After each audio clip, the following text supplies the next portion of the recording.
الحمد لله رب العالمين، والصلاة والسلام على نبينا محمد وعلى آله وأصحابه أجمعين، أما بعد۔ محترم حضرات، بات یہ چل رہی تھی کہ علم کا مقصد کیا ہے۔ جب آدمی کوئی چیز سیکھتا ہے، جانتا ہے اور اس کے پاس معلومات کا ذخیرہ جمع ہوتا ہے تو اس کا مقصود کیا ہے؟ تو والعلم یراد للعمل، علم کا مقصد اور مطلوب عمل ہے۔ کمل عمل یراد للنجات، جیسے کہ عمل اس لیے کیا جاتا ہے تاکہ نجات مل جائے۔ انسان کے نجات کا جو دار و مدار ہے ایمان کے بعد اس کے عمل پر ہے۔ فإذا كان العمل قاصرا للعلم كان العلم قلا على العالم، اگر علم کے ساتھ عمل نہ ہو، عمل میں کوتاہی ہو، تو وہ علم جو ہے عالم کے اوپر، جاننے والے کے اوپر بوجھ ہوتا ہے۔ ونعوذ باللہ من علم عاد قلا، اور ہم اللہ کی پناہ چاہتے ہیں ایسے علم سے جو بوجھ بن جائے، وہ اور ذلن، اور جس کی وجہ سے ذلت اٹھانی پڑے، وہ سارا فی رقبت صاحب ذلن، اور حامل علم کی گردن میں طوق بن جائے۔ یعنی جو آدمی علم کے باوجود عمل نہیں کرے گا، یہ سب سزائیں اس کو اللہ تعالیٰ کے ہاں ملنے والی ہیں۔ یہ سب باتیں جو چل رہی تھی وہ خطیب بغدادی رحمۃ اللہ علیہ نے یہ سب باتیں بیان کی ہیں، نقل کی ہیں، اور وہی سلسلہ چل رہا ہے۔ بعض حکما نے کہا، یعنی بعض پڑھے لکھے حکیم لوگوں نے، کہ العلم خادم العمل، علم عمل کا خادم ہے، والعمل غایت العلم، اور عمل علم کا مقصود ہے۔ فلولا العمل لم يطلب علم، اگر عمل ہی نہ ہو تو پھر علم کو طلب کرنے کا کوئی فائدہ نہیں ہے۔ اور لولا العلم لم يطلب عمل، لیکن یہ بھی بات ہے کہ اگر علم ہی نہ ہو تو آدمی کے اندر عمل کا جذبہ بھی نہیں پیدا ہوتا ہے، عمل کی طلب بھی نہیں پیدا ہوتی ہے۔ اور کہا کہ اضاع الحق جہلا به احب الی من اضاعه زهدا فیہ، اگر میں حق کو نہ جانوں اور نہ جان کر چھوڑ دوں، یہ بات میرے نزدیک اس سے زیادہ بہتر ہے کہ میں اس کو جان بوجھ کر بے رغبتی کی وجہ سے اس کو چھوڑ دوں۔ اور بعض لوگوں نے یہ کہا کہ کتابوں کا، علم کی کتابوں کا جمع کرنے والا ایسے ہی ہے جیسے سونے چاندی کا جمع کرنے والا ہوتا ہے، اور علم کا جو حریص اور پیاسا ہوتا ہے وہ ایسے ہوتا ہے جیسے سونے چاندی کا جو لالچی ہوتا ہے، ایسے ہی دونوں کے اندر صفات پائی جاتی ہیں۔ اور جو کتابوں کا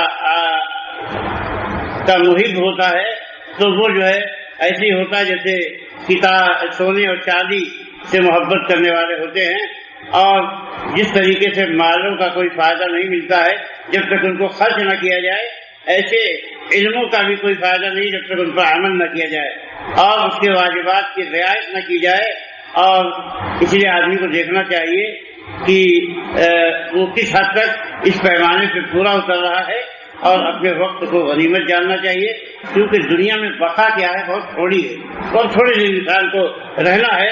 آپ دیکھتے ہیں آئے دن انسان کیا ہے، پتہ چلا کہ بھائی فلاں صاحب تو دیکھو اللہ کو پیارے ہو گئے، فلاں صاحب اللہ کو پیارے ہو گئے، ایسے نہ جانے کتنے لوگ آن فان چلے جاتے ہیں، یا کسی کو جو ہے عمر کا کچھ موقع ملتا ہے، کسی کو کچھ موقع ملتا ہے تو کسی کو پتہ نہیں ہے، لیکن ہر حال میں کیا ہے، کچھ قریب ہے، راستہ خوفناک ہے، اور عام طور پہ لوگ فریب نفس کا شکار ہیں، اپنے آپ کو دھوکہ دیتے رہتے ہیں، کل کر لوں گا، پرسوں کر لوں گا، ابھی جوانی ہے، بہت وقت پڑا ہوا ہے، ابھی اتنی جلد بازی کیا ہے، ابھی تھوڑا سستا جو، ابھی تکان لگی ہے۔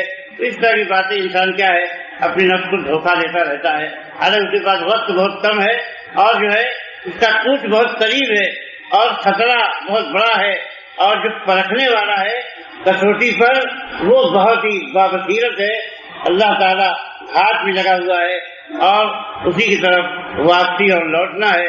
اور اس نے فرما رکھا ہے کہ فمن یعمل مثقال ذرۃ خیرا یرہ ومن یعمل مثقال ذرۃ شرا یرہ، کہ جو ذرہ برابر بھلائی کرے گا وہ اسے دیکھ لے گا، اور جو ذرہ برابر برائی کرے گا وہ بھی اسے دیکھ لے گا۔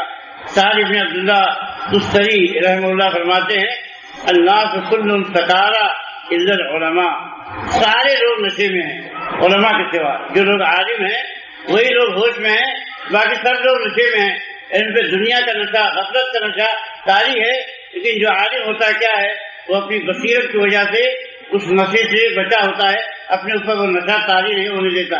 اور فرمایا کہ والعلماء کلهم حیارى الا من عمل بعلمه، لیکن سارے علماء بھی حیرت میں پڑے ہوئے ہیں جب تک کہ وہ اپنے علم پر عمل نہ کرے. جیسے کوئی آدمی حیران پریشان ہوتا ہے، وہ سجھا ہی نہیں دیتا کہ کیا کرے. سب اس حالت میں ہیں جب تک کہ عمل نہ کرنے لگے. عمل کرنے لگے تو گویا ان کی حیرت دور ہو گئی اور انہوں نے علم کے مقصد کو سمجھ لیا کہ علم کا مقصد کیا ہے، علم کا حاصل کیا ہے. وہ جب جان لیا انہوں نے تو عمل کی راہ پہ لگ گئے. اور اسی طریقے سے حضرت ابو عبداللہ روزباری رحمہ اللہ نے فرمایا کہ العلم موقوف علی العمل والعمل موقوف علی الاخلاص والاخلاص للہ یورث الفهم عن اللہ عز وجل. کہ علم موقوف ہے عمل پر اور عمل موقوف ہے اخلاص پر، اور اللہ کے لیے اخلاص اللہ تعالیٰ کی طرف سے آدمی کو فہم عطا کر دیتا ہے. یعنی انسان سمجھنے لگتا ہے کہ اللہ تعالیٰ کا مطلوب کیا ہے، اللہ تعالیٰ بندوں سے چاہتا کیا ہے اور کن باتوں سے اللہ تعالیٰ خوش ہوتا ہے. تو آدمی کیا ہے اللہ کی باتیں سمجھنے لگتا ہے، اللہ کی توفیق ہو جاتی ہے. اور کسی کہنے والے نے کیا پیاری بات کہی ہے، یا ایھا الرجل المعلم غیرہ اللہ لنفسک کان ذا التعلیم. اے دوسروں کو سکھانے والے پہلے یہ تعلیم اپنے آپ کو کیوں نہیں دیتا ہے. لا تنہا عن خلق وتأتی مثلہ عار علیک اذا فعلت عظیم. دیکھو ایسی عادتوں سے لوگوں کو روک کر خود اس جیسا کام کرو، ایسا نہ ہو، کیونکہ یہ تمہارے لیے عار کی بات ہے. اور جو تم ایسا کرتے ہو یہ بڑی گھناؤنی حرکت ہے کہ تم لوگوں کو تو جو ہے بدخلقی اور غلط اطوار اور غلط کردار سے باز رہنے کی تلقین کرتے ہو، ہدایات دیتے ہو، لیکن خود انہیں بری خصلتوں کے شکار ہو. تو حقیقت یہ ہے کہ یہ جو ہے بہت گھناؤنا کام ہے اور عار کی بات ہے. اس لیے کہا کہ وابدأ بنفسک فانہا عن غیہا فاذا انتہت عنہ فانت حکیم. کہ سب سے پہلے اپنے آپ سے شروع کرو، اپنے آپ کو جو ہے گمراہی اور انحراف سے باز رہنے پر آمادہ کرو. اپنے نفس کو روکو کہ وہ غلط کام کرے. اگر تمہارا نفس اس سے رک جاتا ہے تب تو تم واقعی حکیم ہو، حکمت والے ہو. فَهُنَاكَ تُقْبَلُ إِنْ وَعَدْتَ وَيُقْتَدَى بِالْقَوْلِ مِنْكَ وَيَنْفَعُ التَّعْلِيمُ. یہی جو ہے تمہاری بات قبول کی جائے گی اگر تم وعظ و نصیحت کرو گے اور تمہارے قول کی پیروی ہوگی، اور یہی تعلیم کا فائدہ ہوگا اگر تم اپنے علم پر خود عمل کرنے والے ہو. ورنہ آدمی دیکھے گا یہ آدمی لوگ کہتا ہے کہ بھائی توحید پہ چلو، خود شرک میں مبتلا ہے، سنت کی دعوت دیتا ہے، بدعت کا کام کرتا ہے، لوگوں کو نماز کی دعوت دیتا ہے، خود جو ہے تاریخ صلاۃ ہے، لوگوں کو جو ہے اچھے اخلاق کی تعلیم دیتا ہے، اور خود بدخلقی کا مظاہرہ کرتا ہے، لوگوں کو بلند کردار بننے کی دعوت دیتا ہے، اور خود جو ہے اس کا کردار پست ہے. تو ایسی صورت میں کیا فائدہ ہوگا؟ نصیحت کارگر نہیں ہوتی ہے. انسان کی نصیحت اس وقت کارگر ہوتی ہے جب انسان جو ہے اپنی باتوں پہ خود عمل پیرا ہوتا ہے، اس کے اندر جو ہے انسان کے اندر تقویٰ ہوتا ہے اور جب اللہ کا ڈر ہوتا ہے اور خود عمل کرتا ہے تو اس کا فائدہ ہوتا ہے.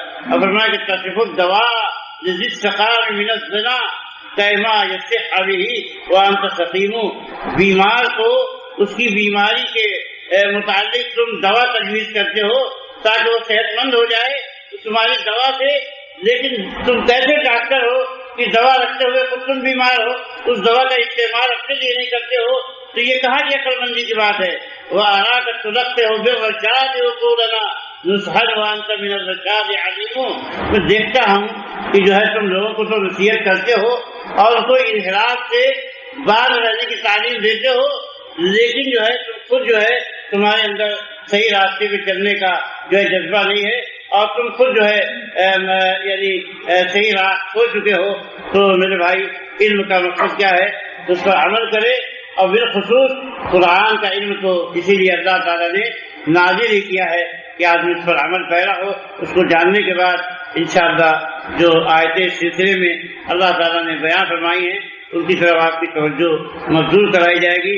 اللہ تعالیٰ ہمیں علم کے ساتھ عمل کرنے کی توفیق عطا فرمائے، اور ایسے علم سے ہم اللہ کی پناہ مانگتے ہیں جس علم کا کوئی فائدہ نہ ہو، جس علم سے عمل کا جذبہ نہ پیدا ہو، اور جو علم انسان کو بربادی کر لے جائے. اقول قولی ھذا واستغفر اللہ لی ولکم ولسائر المسلمین من کل ذنب وصلی اللہ تعالی علی نبینا محمد.